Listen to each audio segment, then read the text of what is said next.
The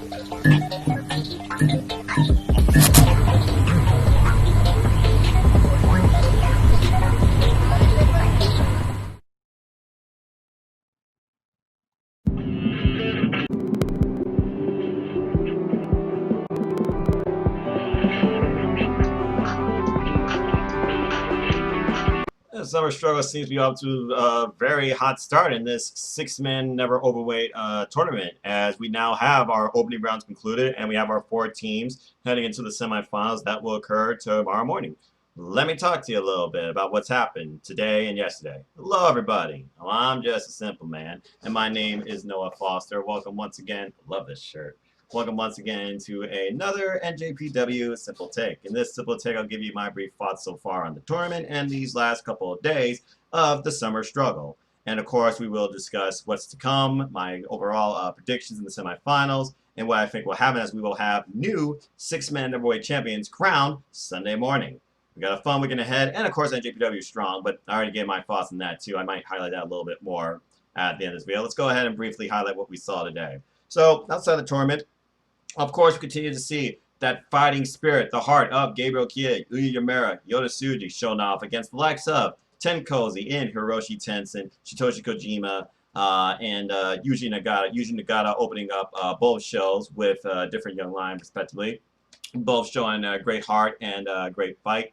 And then we get some little preview tag team showcases of the teams that were to come during day 2 from day 1, and then from day 2 we saw a preview, of course, of the Evil versus Naito, I would say, emotional setup, because right now it's just about these two wanting to get the best of each other, yet they know each other so well.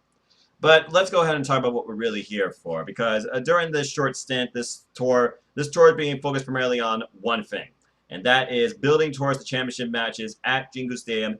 And overall, right now, crowning brand new 6-man champions. I imagine after Sunday, it's going to focus on maybe finding out our field for KLPW 2020, which I still don't know what that stands for.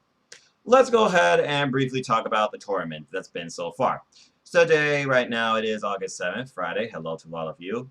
And it is 4:46 p.m. Eastern Standard Time. This is being recorded. Let's go ahead and talk about what happened yesterday, though, on April 6th, as we had 2 of the 4 opening matches. Our first opening match featured, of course, the trio of Yana, Rainmaker, Kazuchika Okada, sorry, botch, Yano, and Sho. And they took on the trio of Jado with that damn candlestick, Gato, and Yujiro. I think you all pretty much saw the writing on the wall. This one seemed pretty obvious overall. I mean, again, Gato have not had gold in years. Yujiro, he just wants a piece of Okada one-on-one. Okada's just fun playing this game. Sho picked up the win for his team in the end, all Bullet Club entrants aside, immediately causing Gato to tap out to what looks like a Kimura. I must say, during Sho's run right now on his own, even in this trios format, he really is being showcased as he's picked up the win for his team, not only in the opening round of the tournament, but in the tag match today that was, well, basically the same thing. And of course, if y'all didn't hear yesterday, Okada challenged Yujiro. Okay, you want the match? Let's do it during KLPW 2020. Looks like you got your first 2 of 8. But here's the confidence that I think could be really the downfall of Okada. Because you think about it, Bullet Club will do anything to win, and they have all the tricks in the book. Is Okada setting himself up for a disaster? Is Yujiro going to win his biggest match ever? As Okada challenged Yujiro Takahashi, the Tokyo Pimp, to a 3-on-1 handicap match. What? So that means Okada will face Yujiro, Gato, and Jado in a 3-on-1 handicap situation. Now, I know what you're thinking. Oh, he beat Yujiro one-on-one in less than 10 minutes. Super easy win. He's beaten Gato multiple times. Yano's been the difference maker in that. But I don't know. Now that I really think about it, can Yujiro actually pick up the win here? I'm just going to be honest with you. I still don't think he can. I mean, I'm just saying. But it was an interesting way to give some more highlight towards things to come, as we still are on the road towards Jingu Stadium, where they will crown the first ever KLPW 2020 champion. I just wish they told me what it stood for. Anyway, moving on from that opening match, we move on to the other opener. That was our main event of the night, as we saw Shingo Takagi, Rampage Dragon, current never overweight champion, and his partners Cold Skull Sonata and Bushi. Bushi. They took on Asaninare, the King, Minoru Suzuki, and his partners were El Desperado and Dukai. Now, this match was a little interesting to me considering that we don't know what Minoru Suzuki's agenda is, but we pretty much had a good idea and people proposed it. And it came to fruition, I think, pretty much at the end of this match where he literally drew the line on the floor with the title. In the end, of course, the LIJ, experienced, known champions with these titles factions, yes, they won. Sonata, he caused Skull N on Dukai, no choice, game over immediately. But it was a pretty good competitive bout. But what's really interesting to me is the exchanges between Minoru Suzuki and Shingo Takagi. They were really going into each other, and even afterwards, they were sharing exchanges and pleasantries where Minoru Suzuki grabbed the actual title, laid it down on the floor. So I think it's safe to say, ladies and gentlemen, Minoru Suzuki's next agenda is now known, and I'm pretty damn sure we're going to get this match at Jingu Stadium. Minoru Suzuki wants Rampage Dragon Shield Takagi to see if he can cause him pain. And more so, he can successfully defend the Never Overweight Championship against him. Minoru Suzuki being a former Never Overweight Champion. Do not count him out. Shingo Takagi's been battle-tested, though, defending this title successfully now, I believe, for 4 times. So he's definitely going the distance as this champion, demonstrating the will of Never. But again, we will have to wait and see. As we move into now the other half of the bracket and the matches that we saw today, August 7th, and we figured out the rest of our semifinals. And again, the other matches that happened before the the opening matches of August 6th, they told a little bit of story here, but honestly, there was only one story I was thinking about. Where is Ibushi's head at? You've seen it constantly, constantly, constantly. He's always wondering to himself, Ace, I want you to try harder. The Ace is trying his best. He knows he wants Ibushi to try harder, and it hurts him that Ibushi literally has told him that. And then most recently, we literally saw Zack Sabre Jr. and Taiji in a bit of a recruitment manipulation type effort to really break Golden Ace once and for all. Literally holding the Ace up in a vulnerable spot for Ibushi to, well, Kamagoye him or take his head off. First time, though, as of yesterday, he waited, but he didn't pursue it. He waited. It did come to fruition again here, but I'm getting ahead of myself. Let's go ahead and talk about some of the other matches here. As, of course, Yuji Nagata, he opened up again. Both matches, by the way, Yuji Nagata, he won with the Nagata lock. Then we had the Young Lion duo of Kid and Yoda Tsuji, I believe. Was it Yuya? It's hard for me sometimes to remember these names. Basically, those two went up against Tenkoji Satoshi Kojima, though. Larayato, he dropped Uya where he stood. Pretty good match, though, and again, the Young Lions demonstrate so much heart, so much tenacity. You really wonder what will be their breakout moment. I wonder how Shooter's doing in Breath Bowl. Oh, wait, that's right. You can lock down. Damn it. Anyway, moving on from there, though, we then go into trios action again, as Sho once again picks up the win for his team against Gato, Jado, and Yujiro.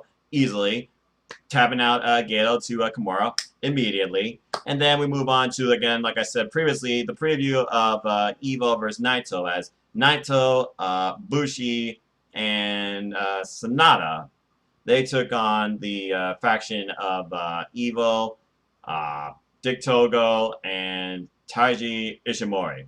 And it was a pretty competitive bout here, as once again, Sonata picks up the win for the LIJ team here, locking in a Skull N.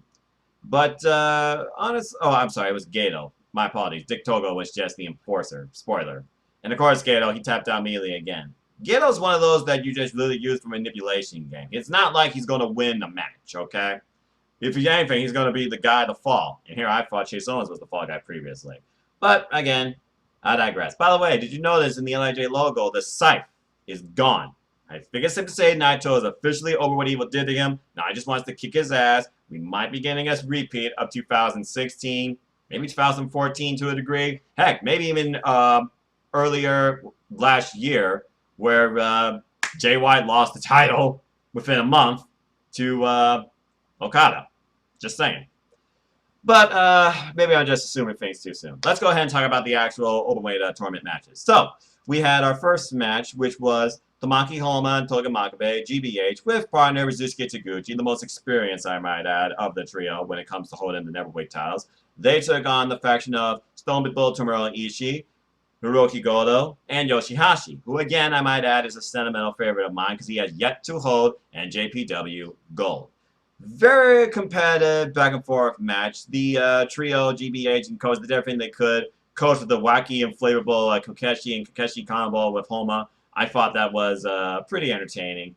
In the end, Ishii and Makabe, they mixed it up for a little bit, but things really turned in favor of the Chaos faction when Yoshihashi got the better of Homa, and then there was a simultaneous assault by both Ishii and Hashi. Cloud clap along as well, because again, clapping is the language right now of professional wrestling fans. Good to see him back. It seems like every day at Corrigan Hall, they're slightly changing up the social distancing and the seating and everything. I kind of approve that. Anyway, in the end, very unique finish here as Goto and Yoshihashi, they perform an assisted GTR, which apparently loosens up Homa enough where he taps out to Yoshihashi in the butterfly lock. So unfortunately, bad runnings for GBH. Still, you can tell they were very angry at this. And sorry, coach, but I'm kind of happy about this because it does give me hope. Yoshihashi, Ishii, Goto, they advance. Yoshihashi, this tournament might be his big breakout moment. He finally might achieve some NJPW gold. And of course, I figure about Goto. I don't know if he's indifferent or not. I'm sure he still wants the Never title back because, again, that's what he's most known for. And Ishii, he's just a no-nonsense guy. He wants to bring out the best everybody's in the ring with. He wants you to bring the best to him. Simple as that. So I'm looking very forward to whoever they face. And now I know. As, again, we go to the most, really, I think, 50-50 match you could call, but emotionally driven as far as story goes to who you think might be the team in the better state. As it was, the ace of New Japan, Hiroshi Tanahashi, and partner Kota Ibushi, Golden Ace, and their partner, Master Wato. And yes, Hiroshi Tensei was out at ringside. I must admit, I really do enjoy Master Wato. I mean, even Liger said that Master Wato has been taken to Suzuki-gun, but this tournament should give us a different outlook. Kind of did, but again, they were versing Suzuki-gun as the Holy Emperor. Led out his fellow Dangerous Techers Tag Team Championship partner, Zack Sabre Jr., and the heel master, Yoshinobu Kanemaru, to the ring in this trio's action. And of course, the story here was Ibushi. Where do you stand? Do you believe in the ace? Is Taijin Zack Sabre Jr. influencing you? And we almost kind of got that, as the ace immediately had something to prove in the beginning. You could tell this is the match I was looking forward to the most and watching the most into. Basically, the ace, he wanted to prove a point. He wanted to shut up Suzuki-gun. He got his ass kicked during the beginning of this match, bar none. Once again, they were working over the legs. He tried to fight back. At one point, literally going closer towards the tag as Yoshinobu Kanemaru and Master Wato. They were brawling on ringside, go figure. Most of Master Wato was actually on the floor, actually, watching out from the apron versus up on the ropes. Kind of interesting. At one point, the ace tries to go for a tag, and Tag's like, okay, go ahead. Ridiculous backdrop. Damn, that's gotta suck. Sato suplex for the westernized audience here. And eventually, literally, Kota Ibushi, he comes into the ring. Zack Sabre Jr. and Taiji, they hold the ace up one arm at a time, literally like offering him as a sacrifice, proving a point. You don't need him. The ace is done. Remember what we told you. Do it. Just do it. Do it. And it looks like he grabs his arms and was literally going to go for the Kamagoye. I was like, holy shit. The Golden Star going dark? Of all people to be a dark star, and I'm talking beyond AEW, that's a whole different story. Go watch AEW Spark. I would never imagine Kota Ibushi. And thankfully, whew, he did not, as he literally took the head off Taiji and Zack Sabre Jr. and fought back, and literally was doing everything he could to bring the ace back into this fight. Anyway, Zack Sabre Jr. and Kota Ibushi, they mix it up for a little bit. Always a classic when those two are in the ring with each other. And then we get a preview, of course, of Master Wato and Kanemaru, as they mix it up, and Hiroshi Tensei is just cheering from ringside. Did not get involved at all. Anyway, the ace, he comes back in towards the end. Yes, I believe it or not, folks, towards the end. Goes for the high five flow, and Yoshinobu Kanemaru gets the knees up. Damn it. And then this is where people kind of have mixed feelings about this because it was close to the ropes, but it is what it is. As Taiji and Zack Sabre Jr., they regain control of the match. Everybody is taking out each other. It looks like they're setting up for their what they call that move, the Zack Driver powerbomb, something like that. And before they can pull it off, Kota Ibushi comes into play, prevents the completion of the tag team maneuver, which allows the ace to quick roll up, excuse me, quick roll up a Zack Mephisto. That's what it is. I was looking it up, folks. Allows the ace to quick roll up Taiji, and yes, folks, Master Wato and the Golden Ace, they advance. I'm kind of a little disappointed because I honestly thought, and I know Taiji probably wanted these belts too. But then again, Taiji, I never know about this guy. He seems indifferent, it seems. Anyway, yeah, Master Wato, Golden Ace, and Hiroshi Tanahashi, they advance. All of Suzuki-gun, once again, eliminated.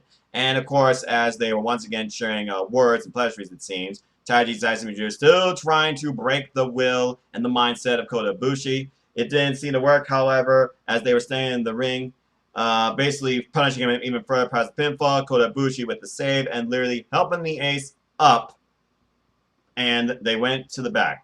So as much as Zaisumiju and Taiji wanted him to come with them, he sticks to his guns, folks. Golden Ace is fine. They're still together. They're still a team.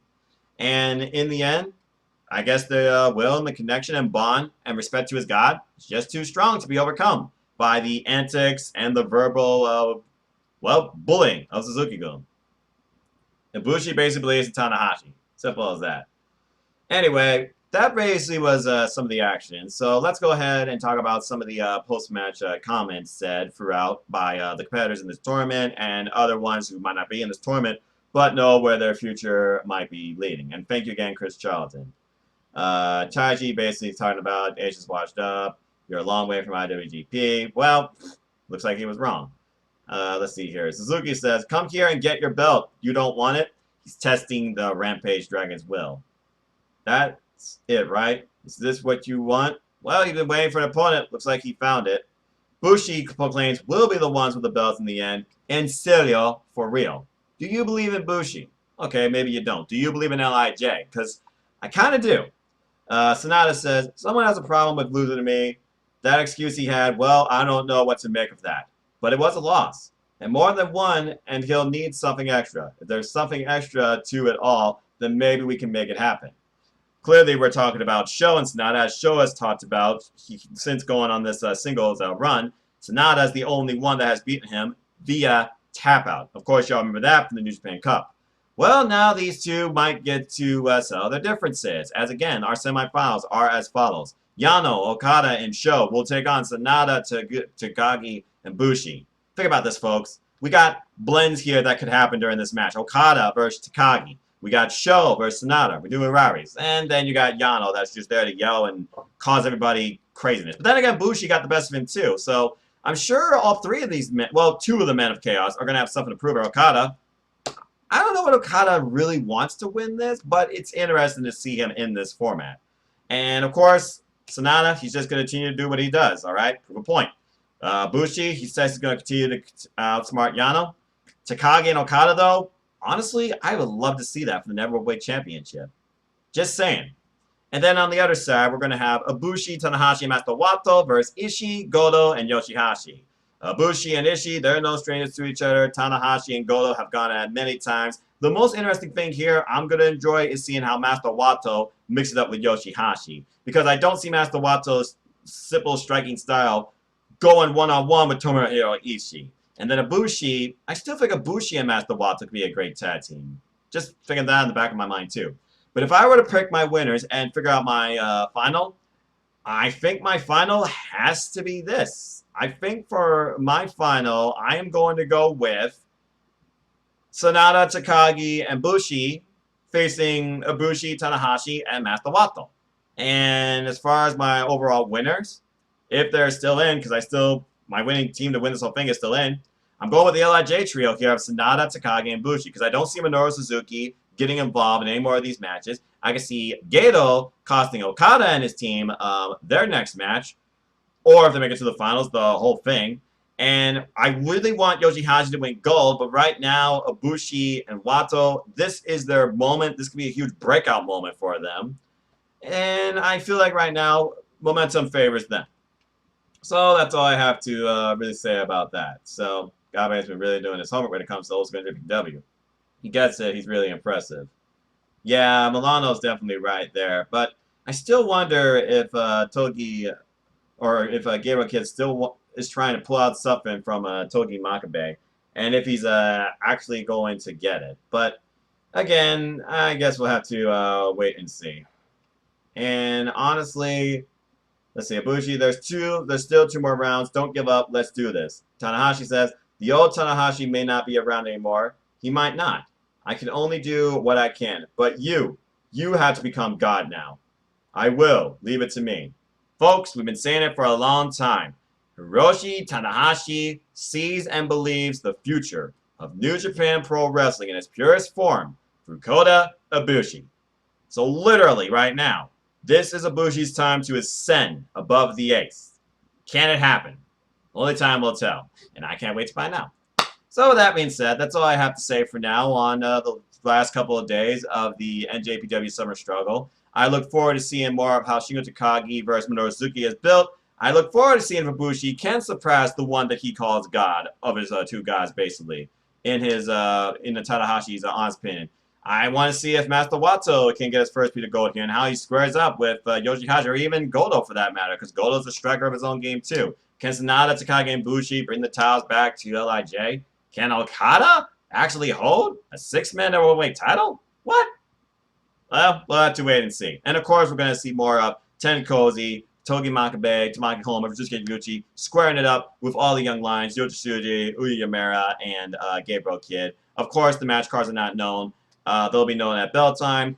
I'm sure that Evil and his partners, Dick Togo and Taiji Mori, they'll have some more stuff and antics to pull as well. And we'll see what's next for Dangerous Techers now that they're on the outside looking in. Who's going to step up to maybe challenge them for the belts? Or what sort of chaos, no pun intended, are they going to cause next? Only time will tell. But until then, I'm done for now, and I won't be back until I do a simple take on the NJPW USA Cup, which will be much more in detail because I'm looking much more forward to that, not only because it's here in America, but it is a very promising tournament that could hold a lot of unpredictability. Why I think the 6-man is pretty predictable. But that's all I have to say for now. Thanks for tuning in. If you want to know more about me, know this. I'm just a simple man and a lifelong fan of ... wrestling. So if you want to follow me and talk anything wrestling, NoDQ.com/NoOuttakes to my Twitter, and in Foster916 on Instagram. This is just a fun avenue it's been for the whole summer. And follow the Simba YouTube channel here at youtube.com/user/NoFoster210 for all things wrestling. Shout out to my AEW family. You know who you are. I'm your champion. And as far as everything else goes, you see all the links in my description. Support NoDQ. The reason I'm even doing this for M and Dad NoDQ family. Buy a shirt. NoDQ.com/merch.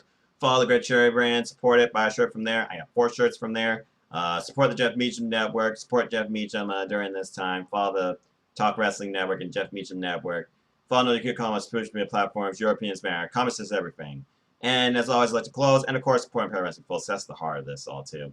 Support wrestling outlets big and small. Well, let's keep growing. I'm just coming off work, if you can't tell. This is incredible, diverse, unique, elite, authentic, unscripted, unrestricted. I need sleep. Wrestling community together. Simple as that. With that being said, thank you so much for tuning in. Please like, share, subscribe, comment, tell a friend. Hit the bell, know next video goes live on this channel, which of course will be NJPW Cup USA Simple Take after the conclusion of NJPW Strong tonight immediately, and then I'm going to bed. Hit the subscribe button. Help me grow this channel. Shout out to all 162 of you that's been with me this fun YouTuber creator's journey. It's not late anytime soon. Changes are coming to this channel, though. Stay tuned for a channel update, as I will be going back to college within 2 weeks. Lord help me. And until next time, I just hope you all take care, enjoy life. Tomorrow's never guaranteed. Treasure your families and enjoy wrestling. Find something or somebody or some promotion or some wrestler that can connect with you. Make a friendship or rivalry or conversation out of it, too. You never know what might come from it. I am really happy to know so many wonderful people in small, inner circle, positive-based communities in the wrestling community across all of social media. But I'm done here for now. Thank you for tuning in, and as always, stay safe, treasure your families, have a wonderful day. Genyo, sayonara. I need to definitely get more sleep. But when you're a New Japan fan, what are you going to do? The dedication to the craft.